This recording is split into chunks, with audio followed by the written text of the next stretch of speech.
Hi. How important is hope in our lives? Are you losing hope? The loss of hope is a major factor in many of those who end up losing their desires and dreams. And some sadly end up committing suicide because they have no more hope. In this episode, I will discuss the importance of hope in our lives and how to obtain true and steadfast hope. Hi, I'm David Carley, and I welcome you to my channel called Faith, Hope, and Love. In case you're wondering, I am an 80-year-old man who holds a Bachelor of Science degree in radio and television broadcasting, a Bachelor of Arts degree in theology and speech, and a master's degree in agency counseling. I have served 25 years, first as an assistant minister, and then as pastor to several churches across states in the Southeast, Southwest, and Colorado. Though I am now retired, I do assist in ministering to a local church. I have written 3 books, which you can see on the screen, and the material on this particular episode is taken from my book, How to Build the Mind of God. Now, I am the chief engineer and chief bottle washer, and I'm going to click away those books up there, and we'll go to just the one that we're concentrating on today. This is from one of my chapters. There are 2 types of hope. Did you know that? One is based on a changeable truth, and the other, which is a sure hope anchored in an eternal, unshakable truth. Which truth would you rather have? A truth that is eternal and unshakable? Well, I think we all know the answer to that. Now, I never knew Matt Stevenson. However, reading about his story has greatly affected me. Matt in America, their weekly newsletter on the internet, related this story about Matt.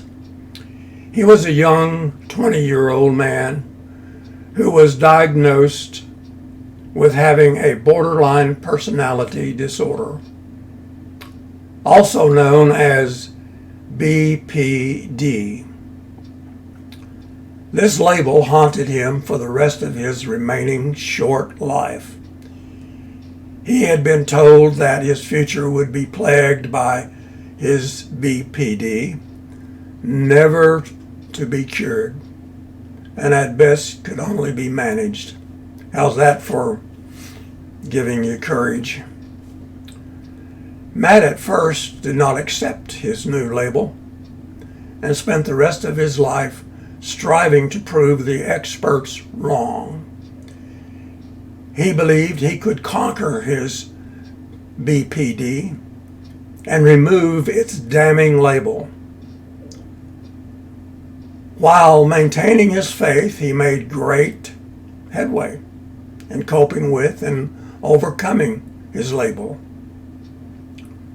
He delved deeply into the issues surrounding BPD, and he wrote extensively about it, encouraging others to cope with and also overcome their diagnostic labels. Matthew became a writer for the Mad in America webzine, and in his many articles, he instilled a great deal of hope in others that they could beat their diseased labels.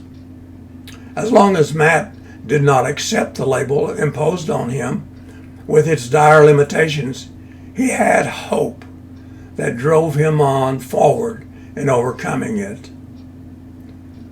Sadly, 5 months before he ended his life at age 32. Matt lost hope. He finally relented to the pressure of the label imposed on him. He had no more hope.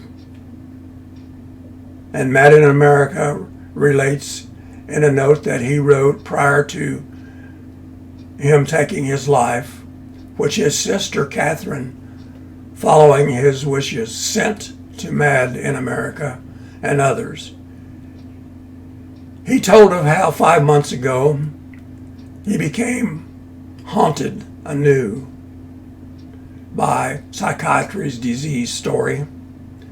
In particular, he read a study that painted a pessimistic picture for people who had experienced a psychotic episode, and that triggered mental suffering that caused mental suffering that he couldn't escape from. Matt said, quote, "Recently, I continued to be extremely terrified of certain psychiatric studies, ideas, and diagnostic labels, and could not contain the fear around them. I knew this intellectually, but could not change it enough emotionally, no matter how hard I tried.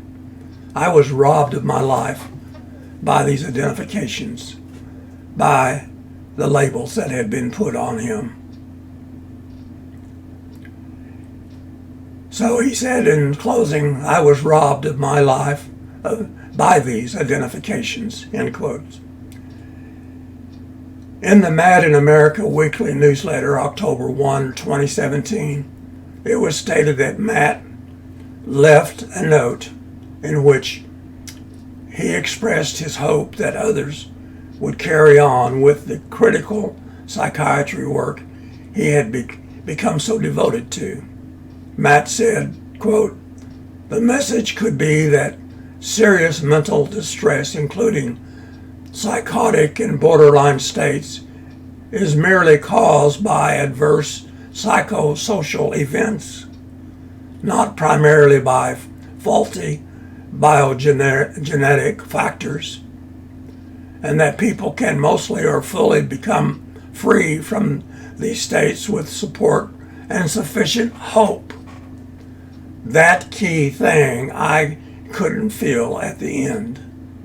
And that's when he committed, and that's the end of that quote. But he said the key problem was the last thing, that he could not find hope, and he committed suicide. The newsletter also relates a point made in Sarah Kunson's blog, 72-Hour Hold for Inalienable Personhood, which punctuates what Matt had said about the one key ingredient not offered by the mental health community. She wrote, "The medical model message is that large numbers of people basically have little to live or hope for." And she also stated, quote, "Whether or not the disease is deadly, the message certainly is. It literally kills," end quote.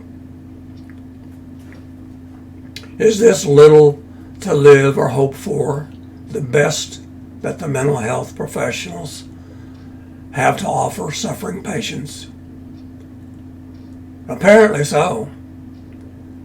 What a sad indictment of the very professional discipline which purports to be the best hope for suffering of those with mental illness.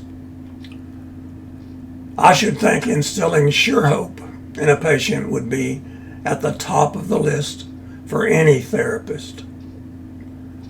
I propose that the basis for sanity, and thus best hope for most mental illness, is the answer to the question of what is truth. Now, this may sound like I've just changed the subject. However, I have not. The foundation of hope is truth. Relative truth can produce only a relative hope. with no guarantee of success. Sure hope is based on eternal, real truths that do not change and that will eventually blossom forth into the desired reality. Real and unchangeable truth is the rock-bottom foundation of sure hope.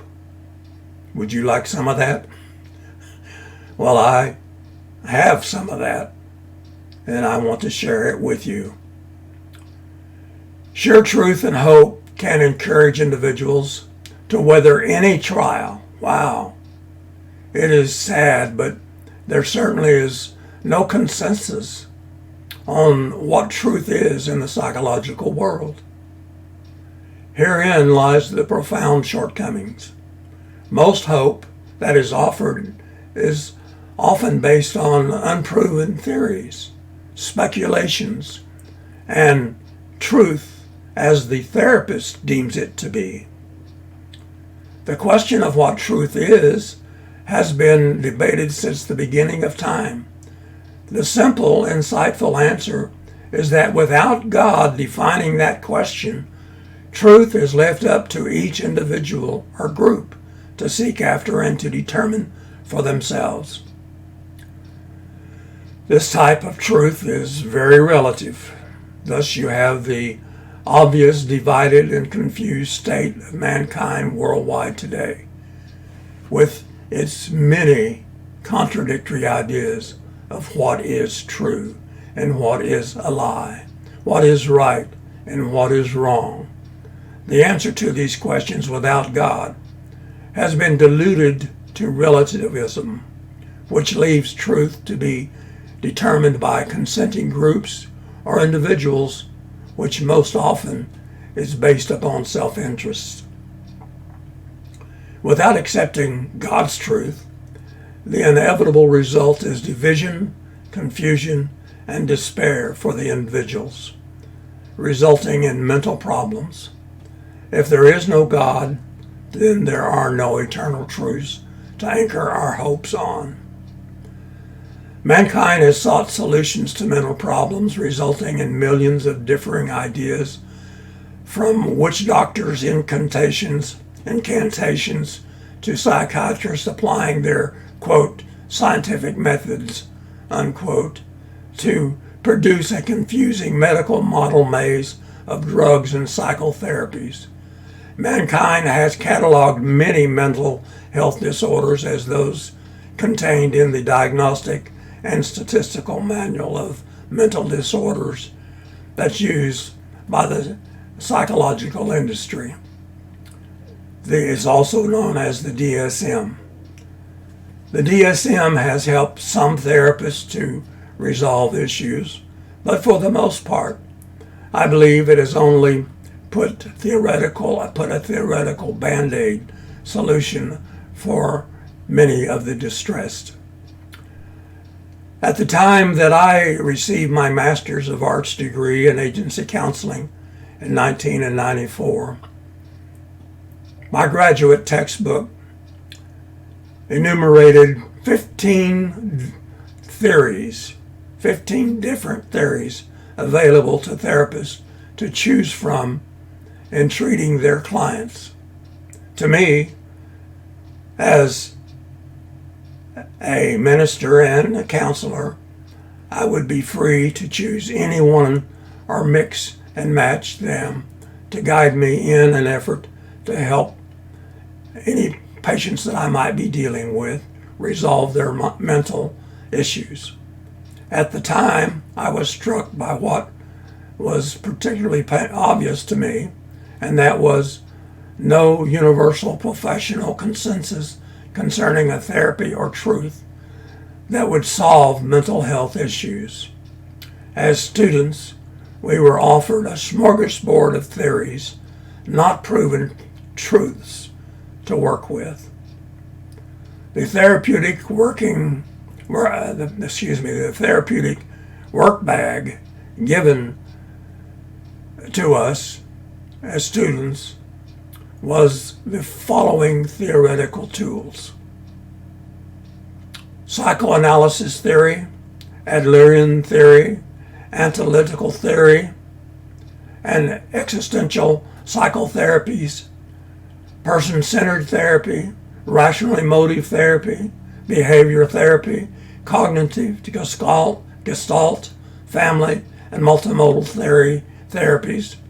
Also thrown into the bag was transactional analysis theory, Asian psychotherapies, psychodrama therapies, and bioenergetic analysis.